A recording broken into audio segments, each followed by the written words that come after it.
Hello दोस्तों, मैं आपका मित्र और लाइफ कोच अजय बंसल। आज एक नई कहानी लेके आपके सामने उपस्थित हूँ। कहानी का शीर्षक है पराया धन।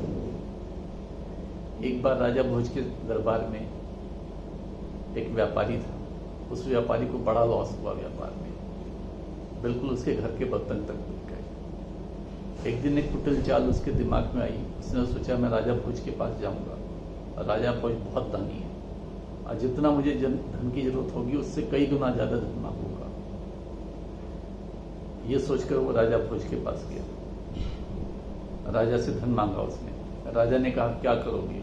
उसने कहा महाराज मुझे व्यापार में बहुत लॉस हुआ है, मेरे पास खाने तक को नहीं है, अब मैं दोबारा से व्यापार करूंगा। राजा ने कहा ये धन कब चुकाओगे? उसने कहा कि चुका देंगे, कभी भी चुका देंगे राजा, इस जन्म में नहीं तो अगले जन्म में चुका देंगे। राजा को उसकी कुटिलता का पता लग गया। राजा ने कुछ नहीं कहा, मुस्कुरा के जितना धन उसे चाहिए था उसे दे दिया।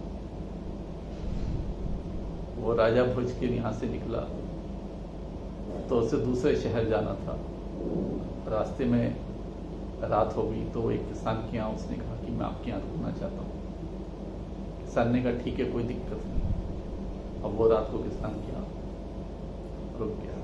अब इस व्यापारी को पशु पक्षियों की भाषा समझ में आती थी। अब रात को इतना धन था उसके पास उस समय कि उसको नींद ना आए रात को, तो वो किसान के आंगन में गया।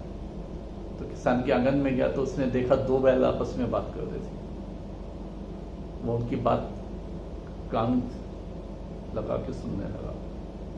एक बैल ने कहा भैया मेरा तो जन्म पूरा हो गया, कल मैं इस किसान के एक चक्कर काटूंगा और मैंने इससे पिछले जन्म में 500 रुपये का कर्ज दिया था, ये मेरा चुकता हो जाएगा और मैं मुक्ति पा जाऊंगा।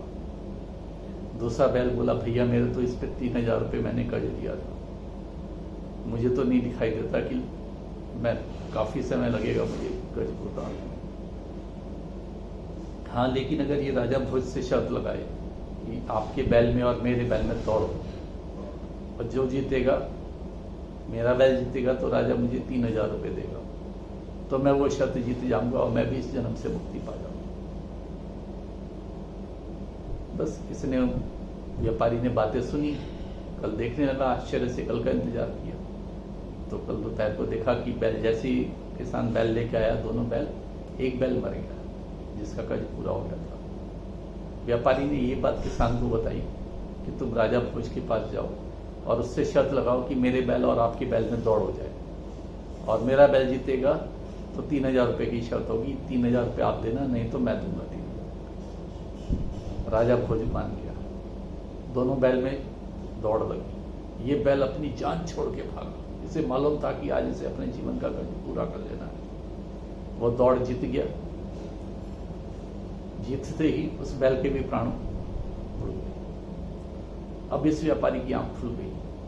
ये राजा के पास गया और जितना फालतू धन था सब धन राजा को लौटा दिया। बहुत थोड़ा सा ही धन लिया और कहा कि ये धन भी बहुत जल्दी मैं व्यापार करके आपको लौटा दूंगा।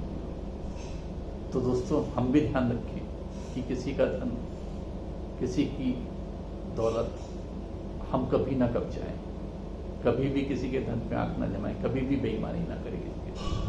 क्योंकि दोस्तों, जैसा हम करेंगे वैसे ही हमें प्राप्त होगा। अगर हम इस जन्म में नहीं चुका पाए तो अगले जन्म में हमें वो धन जरूर चुकाना होगा।